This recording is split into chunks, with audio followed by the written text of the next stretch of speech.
হঠাৎ করেই রাতের বেলা খুদের বউয়া আর ভর্তা খেতে খুবই ইচ্ছা করছিল, তাই ঝটপট করে বানিয়ে নিলাম খুদের বউয়া আর ভর্তা। আর আজকে খুদের বউয়াটা কিন্তু আমি ভাতের চালের খুদ দিয়েই করব। পোলাও চালের খুদ দিয়েও করা যায়, কিন্তু আমার কাছে ছিল না, ভাতের চালের খুদটাই ছিল।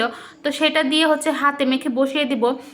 খুদটাকে খুব ভালো করে ধুয়ে এখন একটু লবণ, তারপরে তেজপাতা, কাঁচামরিচ, আদা রসুন বাটা দিয়ে, কাঁচামরিচও দিয়েছি কয়েকটা আস্ত, আর দিয়ে দিচ্ছি লবণ। তো হাতে মেখে আমি খুদের বউয়াটা বসিয়ে দিচ্ছি। খুদের বউয়াটা যে কোনোভাবেই রান্না করা যায়, কষিয়েও রান্না করা যায়, হাতে মেখেও রান্না করা যায়। তো ভাবলাম ঝটপট করে হাতে মেখে বসিয়ে দিই, অনেক খেতে ইচ্ছে করছিল।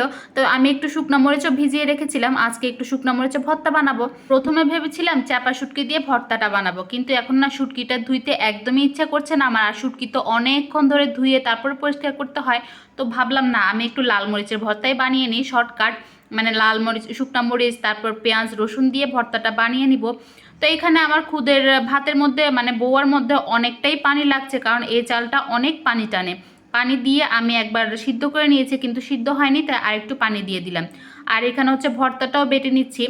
একটু লবণ আর রসুন দিয়ে ভর্তাটা বেটে তারপর পেঁয়াজ থেতলে দিব। তো আমি তো ভর্তাটাও বানিয়ে নিয়েছি, আর খুদের বউয়াটাও রেডি। এখানে তো রাইয়ানা বাবা খেতে বসে গেছে, এখন আমি খাবো।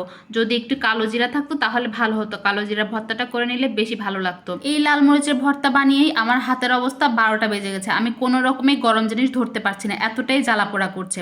তো খেতে তো ভীষণ ভালো লাগছিল। আজকের মতো আল্লাহ হাফেজ।